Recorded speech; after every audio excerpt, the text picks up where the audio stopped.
ৰহাত সূৰ্যৱৰ্তী শাখা সাহিত্য সভাৰ বাৰ্ষিক অধিৱেশন সম্পন্ন। ৰহাৰ এটা অন্যতম সাহিত্যৰ অনুষ্ঠান সূৰ্যৱৰ্তী শাখা সাহিত্য সভাৰ বাৰ্ষিক অধিৱেশন শনিবাৰে পণ্ডিত গোপীনাথ বৰদলৈ বিদ্যাপীঠ প্ৰাংগণত অনুষ্ঠিত হৈছে।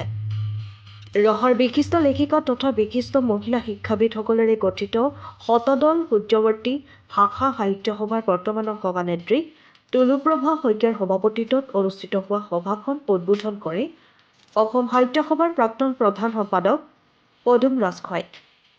সভাখনত উদ্দেশ্য ব্যাখ্যা আৰু বাৰ্ষিক প্ৰতিবেদন পাঠ কৰে সম্পাদিকা ৰুণুমী বৰাই।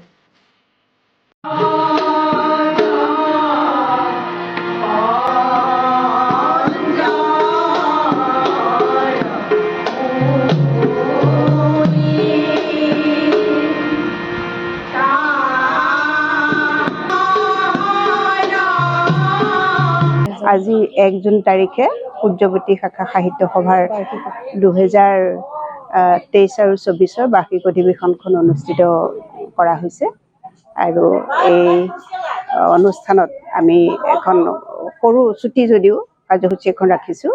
কাৰ্যসূচী মতে আমাৰ অসম সাহিত্য সভাৰ প্ৰাক্তন প্ৰধান সম্পাদক পদুম ৰাজখোৱাদেৱে সভাখন উদ্বোধন কৰে আৰু সভাত নিয়ম অনুসৰি যিখিনি প্ৰতিবেদন পাঠ কৰিব লাগে সম্পাদিকা শ্ৰী ৰুণুমী বৰাই পাঠ কৰে আৰু সভাত এইটো পাহৰি গৈছোঁ সভাপতিত্ব কৰে আমাৰ সূৰ্যৱতী শাখা সাহিত্য সভাৰ স্থায়ী সভাপতি তুলুপ্ৰভা শইকীয়াই আৰু আমাৰ স্থানীয় যিসকল গণ্যমান্য ব্যক্তি প্ৰাক্তন প্ৰধান আমাৰ সূৰ্যৱতী প্ৰতিষ্ঠাতা সভাপতি হেমপ্ৰভা বৰদলৈ আৰু মই প্ৰতিষ্ঠাৰ সম্পাদক আমি উপস্থিত আছোঁ।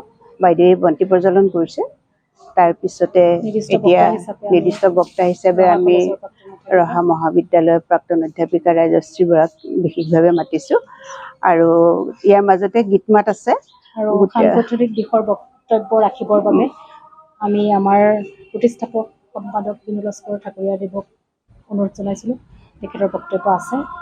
তেখেত বৰ্তমান অসম সাহিত্য সভাৰ সাংগঠনিক সম্পাদক তথা আমাৰ সূৰ্যৱতী শাখা সাহিত্য সভাৰ প্ৰতিষ্ঠাপক সম্পাদক।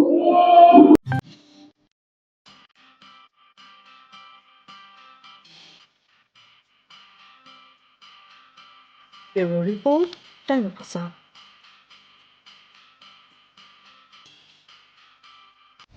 সময়ৰ খবৰ সময়ত পাবলৈ ফ'ল' কৰক টাইম অফিচাৰ।